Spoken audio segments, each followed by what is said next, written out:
Pero el que tiene todos los detalles jurídicos justamente es él. ¿Qué tal, doctor? Muy buenas tardes. Buenas tardes, estimado Diego, para vos y toda tu teleaudiencia. Efectivamente, el uso de las tobilleras electrónicas, Diego, fueron destinados para los casos de violencia familiar.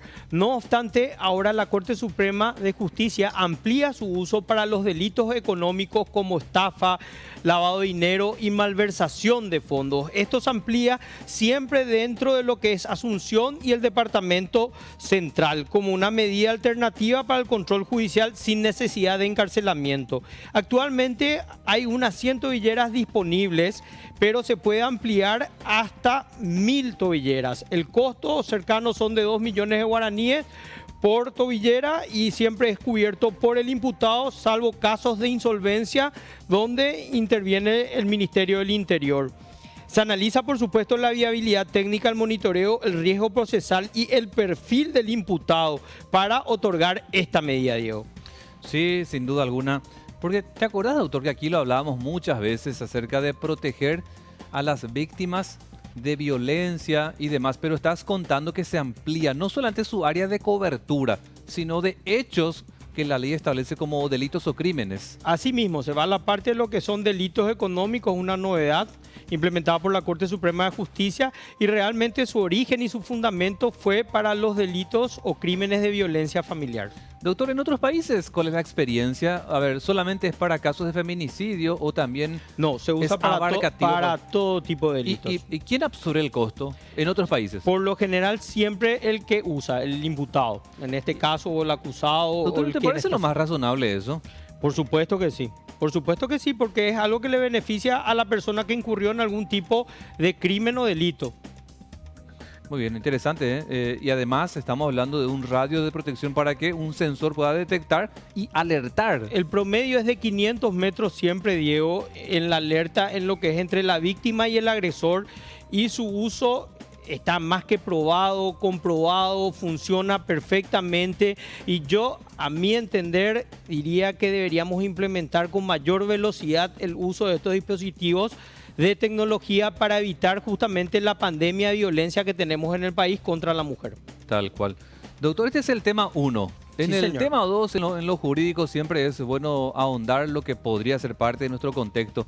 ¿Qué nos cuentas? La Corte Suprema de Justicia propone crear 7 juzgados más de paz en Asunción. Se ha solicitado por el creciente volumen de expedientes y se busca con esto agilizar los procesos judiciales, mejorar el acceso a la justicia y descongestionar los juzgados de paz ya existentes.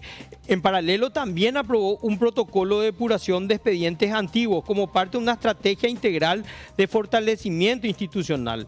Estos son los esfuerzos que la Corte da para modernizar el sistema judicial y brindar una atención más eficiente y cercana a los ciudadanos, puesto que los jueces de paz son altamente demandados. Sobre todo, como estábamos hablando, en los casos de violencia doméstica, los jueces de paz son los jueces competentes. Sí, Y estamos abarrotados. Acuérdate, Diego, tenemos prácticamente 123 denuncias al día. Te pregunto, doctor, ¿para qué sirve un juzgado de paz? Entiende varias cosas, pero sobre todo por un tema de jornales. Estoy un poco desactualizado, pero creo que hasta 20 y algo de millones, menos de eso, atienden los juzgados de paz. Pagarés, notas, contratos, violencia familiar, que es lo más utilizado hoy en día, son multifuncionales. Ya. Y siempre hay un juzgado de paz en toda ciudad. Pero son como más en montos económicos Más más bajos. inferiores. Sí, que es lo que sería primera instancia. Ya. Muy bien, qué interesante. Doctor, algo más para cerrar un poco esta tercera parte de lo que es el estudio jurídico, de lo que son temas importantes hasta ahora. Por último, Diego, quiero contar que se pospuso el castigo penal al criadazgo en el Senado y hay una sesión extraordinaria para hoy a las 13:40 Sí. por parte del Senado. Este es un tema muy importante, Diego, sumamente, porque este es un tipo... El criadazgo es un tipo que se da mucho en nuestro país, consiste en enviar niños y niñas adolescentes, generalmente del interior en situación de pobreza, a vivir a casas de terceros a cambio de educación, alimentación o cuidados. pero que en la práctica deriva en la explotación laboral, abuso y vulneración de derechos. Entonces es importante esta ley, Diego, porque contempla lo siguiente: penalizar el criadazgo con penas de hasta 8 años de prisión para quienes incurran en esta práctica, incluir esta figura como un delito autónomo dentro del Código Penal y establecer que no se requiere el daño físico para tipificar el delito y garantiza mecanismos de protección y reparación para las víctimas. Sumamente importante para nuestro país. Pero seguro que sí. Doctor, y en lo que hace a todo este proceso, ¿cuánto vos crees que necesitamos para ese punto en particular ir mejorando y que la gente tenga esa sensación de que el servicio de justicia llegó? Bueno, incluye por un dictamen positivo de la Corte Suprema de Justicia penas de hasta 8 años, que antes no existían. Por lo tanto, yo creo que es sumamente persuasivo, Bastante. como para no incurrir en este tipo de crímenes. Sí, sin duda alguna. Porque realmente, imagínate, una persona viene ya en situación de vulnerabilidad al hogar extraño, a cambio de alimentos, vivienda, educación, y termina en una situación de abuso. Se da en el país. Por eso yo creo que es sumamente necesaria esta ley. Criadazgo. Criadazgo. Una Sí, sí. figura histórica, doctor. No- Totalmente. Pero nos faltará quien te diga también, doctor, que, por ejemplo, cuando vino del interior a algún punto que se conoce como cabecera departamental o la capital del país, que mejoró la condición de vida de esa criatura. Hubo desarraigo, estuvo sin su papá, sin su mamá, tuvo una mejor condición de vida y no fue ponerle producto de su crecimiento, digo, del criadazgo, sino fue tratado casi como un hijo en la casa. Y si es así, no existe ningún tipo de tipificación penal.